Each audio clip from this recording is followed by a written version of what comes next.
Welcome to the deep dive. Today, we're embarking on a truly incredible journey. Sounds exciting. Where are we headed? We're exploring the most remarkable sites in our universe. Sites that are, well, surprisingly within reach. So not things requiring, the Hubble telescope. Exactly. Our mission today is to explore this fascinating article that tries to answer a really cool question. Okay, I'm hooked. What's the question? If we had to pick just 7 wonders of the cosmos, things you can actually see from Earth, what would they be? Oh, that's a great concept. Like the ancient wonders, but, cosmic scale. Precisely. We're talking celestial marvels you can often spot with just your eyes. Or maybe, simple binoculars or a small telescope. Right. It does make you think of the historical 7 wonders of the ancient world, doesn't it? Totally. Though most of those are gone now. All except the Great Pyramid, yeah.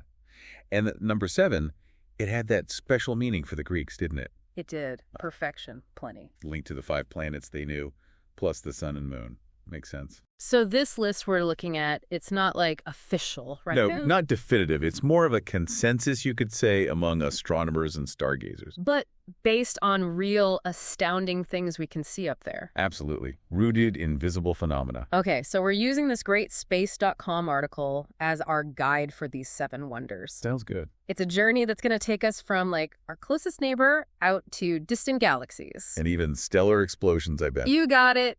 Prepare to maybe see the night sky a bit differently after this, and you don't need a PhD or a giant observatory. Excellent. Let's dive in. So, where else to start but right next door, cosmically speaking? The moon. Our constant companion. Yeah. And there's this wonderful story about an amateur astronomer, Leslie C. Peltier. Oh, I think I know this one. The strawberry spyglass. That's him. As a kid, he saved up money from picking strawberries to buy his first telescope. Love that. And he said looking at the moon through it just unlocked nights of discovery and exploration. He wondered why, he learned all about Earth's geography, but nobody opened up the book of the moon for him. It really highlights how accessible it is, doesn't it? People often overlook the moon. They do. They think you need a massive scope. But you really don't. There was this research astronomer, Ernest H. Cherington, Jr. Okay. He actually figured out that ordinary 7x50 binoculars, Just standard ones. yeah, the kind you might have for bird watching or sports, they can reveal something like 605 out of 670 named lunar features. Wow, 605 just with binoculars. Yep.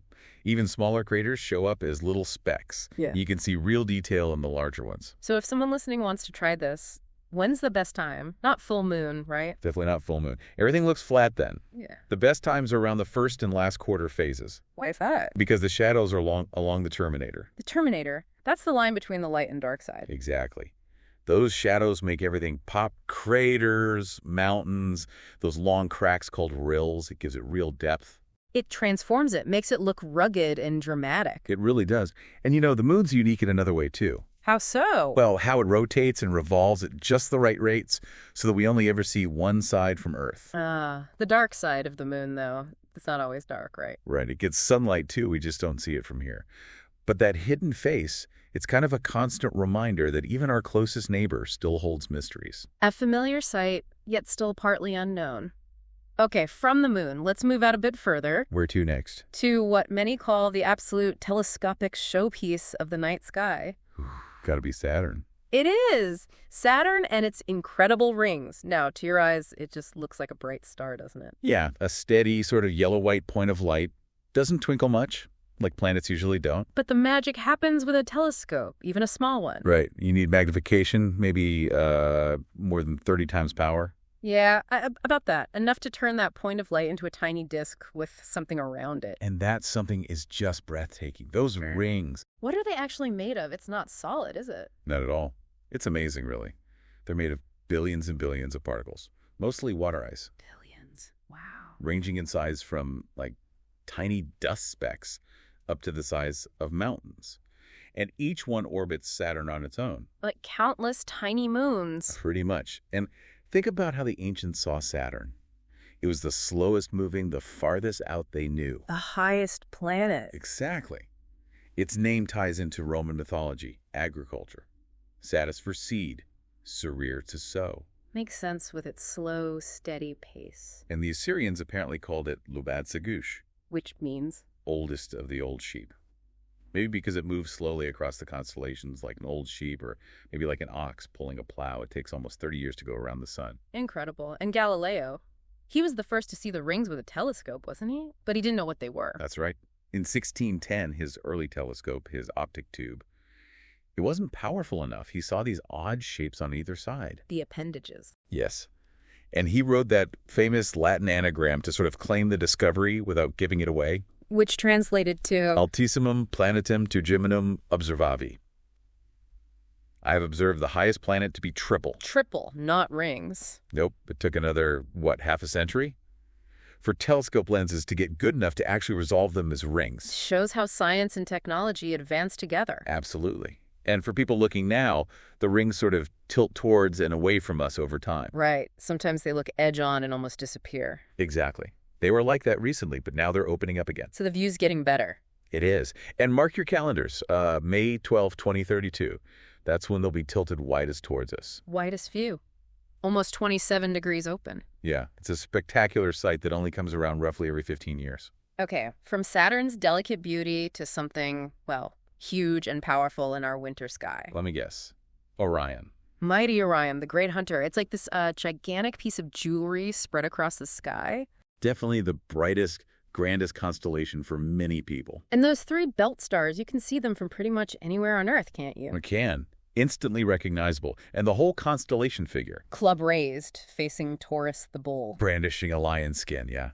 Classic stuff. But inside Orion, there are these two monster stars. Ah, yes. Rigel and Betelgeuse. And they couldn't be more different, really. They show us two completely different stages of a star's life. Okay, tell us about Rigel first. Rigel means left leg of the giant. It's this blazing blue-white supergiant. Really hot. How far? How bright? It's about 870 light years away. And get this, it shines 47,000 times brighter than our own sun. 47,000? Yeah, it's a star in its absolute prime, just pouring out energy. Okay, so that's Rigel. What about Betelgeuse? Sounds different just from the name. Totally different. Betelgeuse means the armpit of the giant. Charming. Yeah, it's a red supergiant, so it's much cooler, looks ruddy, reddish, and it's an irregular pulsating star. Meaning its brightness changes. And its size. It's nearing the end of its life, puffing itself up. It's closer, about 550 light years away. And how big can it get? Its diameter can swell up to maybe 1,000 times the diameter of our sun. 1,000 times. It would swallow Mercury, Venus, Earth, Mars. Easily. Oh, easily. It's truly colossal, a star on its way out. So you have a young, hot star and an old, bloated one in the same A constellation. perfect cosmic contrast. And Orion has another wonder, doesn't it? Something fuzzy. Ah, the Great Orion Nebula, M42. Right. Even with just good binoculars, you can see it. Below the belt stars, in the sword. Yeah, it looks like a faint misty patch, sort of gray-greenish. Oh, what is it?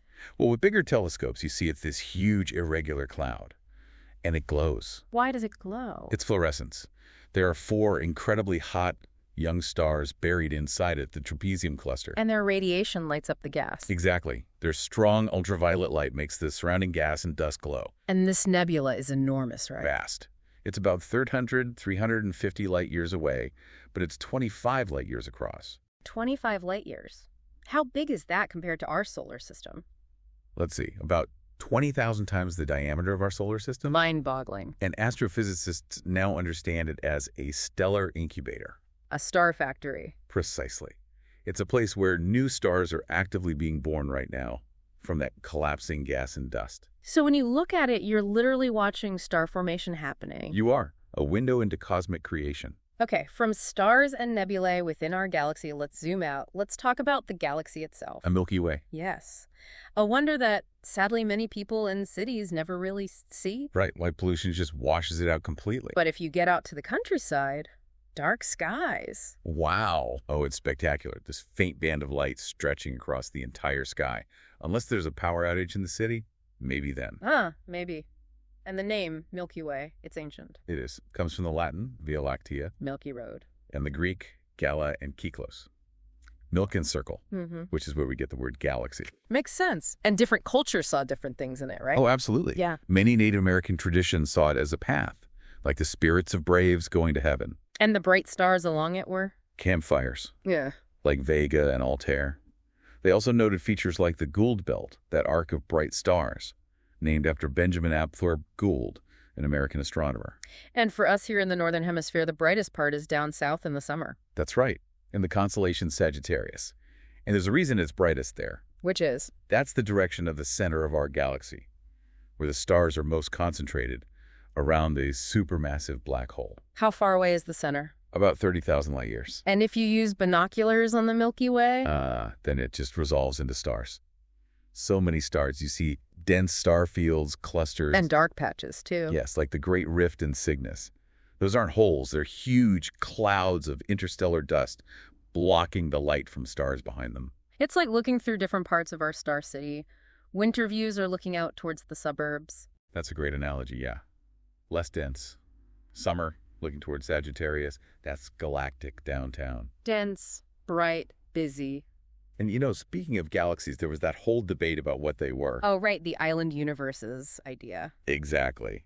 For a while, astronomers weren't sure if those fuzzy patches like Andromeda were inside our Milky Way or separate systems far away.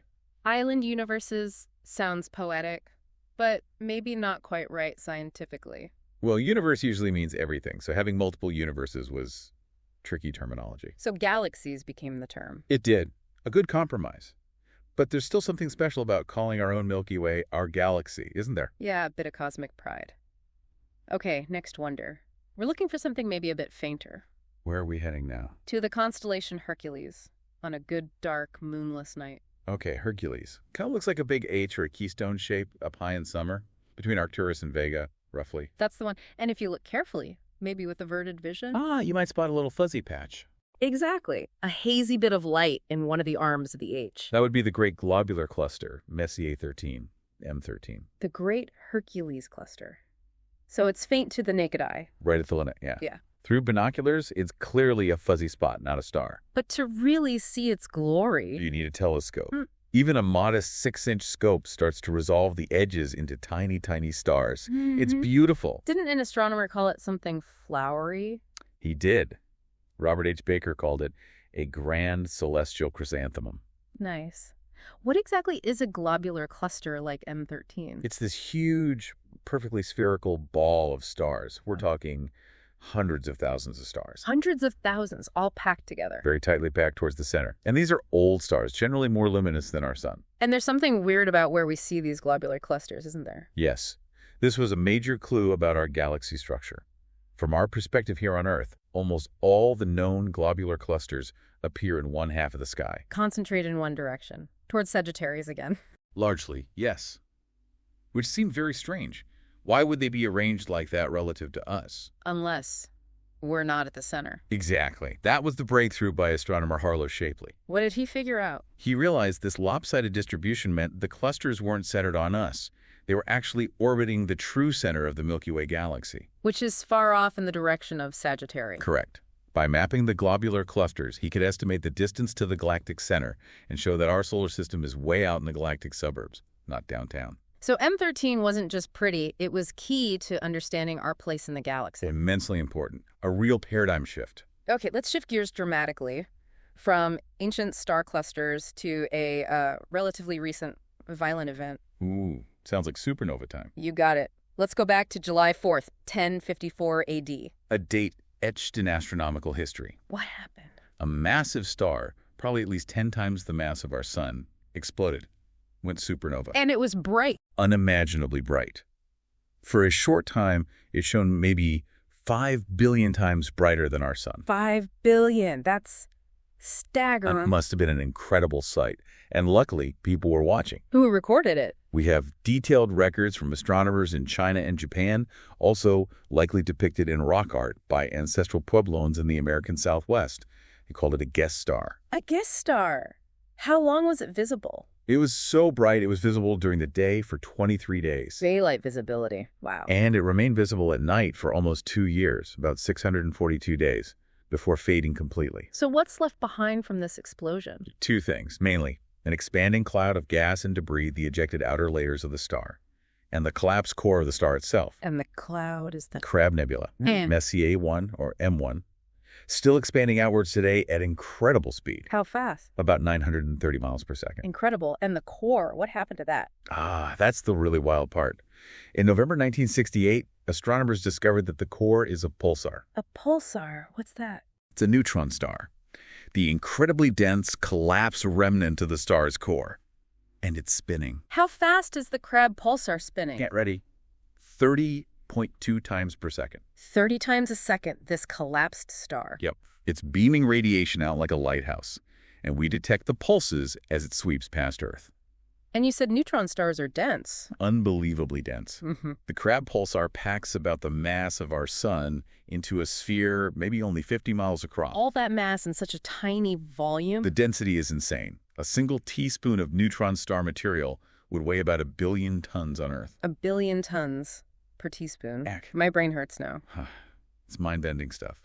And the Crab Nebula M1 has another claim to fame. What's that? It was the very first object in Charles Messier's famous catalog. The French comet hunter. That's him. He found this fuzzy patch in 1758 while looking for Halley's Comet. It wasn't moving like a comet, so he started making a list of these nuisance objects. Objects to avoid if you're comet hunting. Exactly. And that list became the Messier catalog, full of amazing deep sky wonders like nebulae, clusters, and galaxies. M1 was just the beginning. Incredible. From a star's death, we get this amazing nebula and pulsar, and a famous catalog is born. Okay, one wonder left. The grand finale. I think so. We're going beyond our galaxy now, to the great Andromeda Galaxy. M31, our nearest large galactic neighbor. It has a long history of observation, too, doesn't it? Not just Messier. Oh, yeah, long before telescopes. The Persian astronomer Al-Sufi noted it way back in 964 AD. He called it a little cloud. A little cloud. And the first telescopic view. Around 1612, by Simon Marius, a German astronomer. Around the same time, Galileo was looking at Saturn. So can you see Andromeda without a telescope? You can, on a really clear, dark, moonless night, away from city lights. It looks like a small, elongated, fuzzy patch. How big does it appear?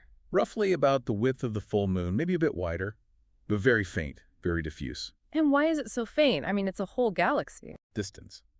That light you're seeing has been traveling for an incredibly long time. How long? About 2.5 million years. 2.5 million years. Traveling at, the speed of light, 671 million miles per hour for all that time.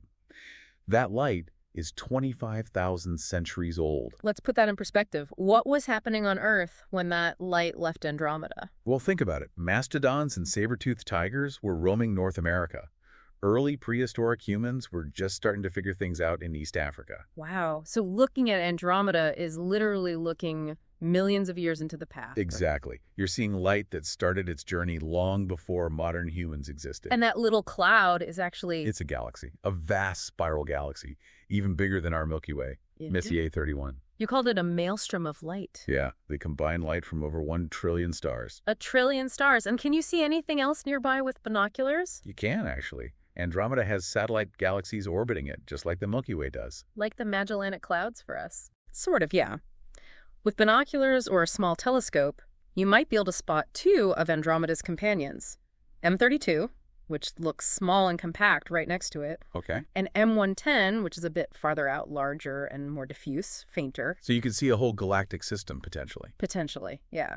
But even just seeing M31 itself, that faint smudge, knowing what it is and how ancient that light is. It's humbling, truly humbling. Contemplating this immense city of stars so far away. It really puts things in perspective. What an incredible journey that was. Seriously. Through these 7 wonders. From our own moon out to another galaxy. And the amazing thing is, as we said, how accessible so many of them are. You don't always need fancy equipment. No, just your eyes, maybe some binoculars, a dark sky, Yeah. and a little bit of knowledge about where to look. It really connects you to the universe in a tangible way. It does. And, Yeah. Thinking about the wonder of what we can see, and just makes you think about the vastness of what we can't or what's yet to be discovered. Right. And that connection, seeing light that's millions of years old, light that began its journey when our ancestors were first walking upright, that's pretty profound. It links us directly to cosmic history. In a very personal way. So a final thought then. What other wonders are out there? Maybe hidden in plain sight or waiting for the next generation of telescopes?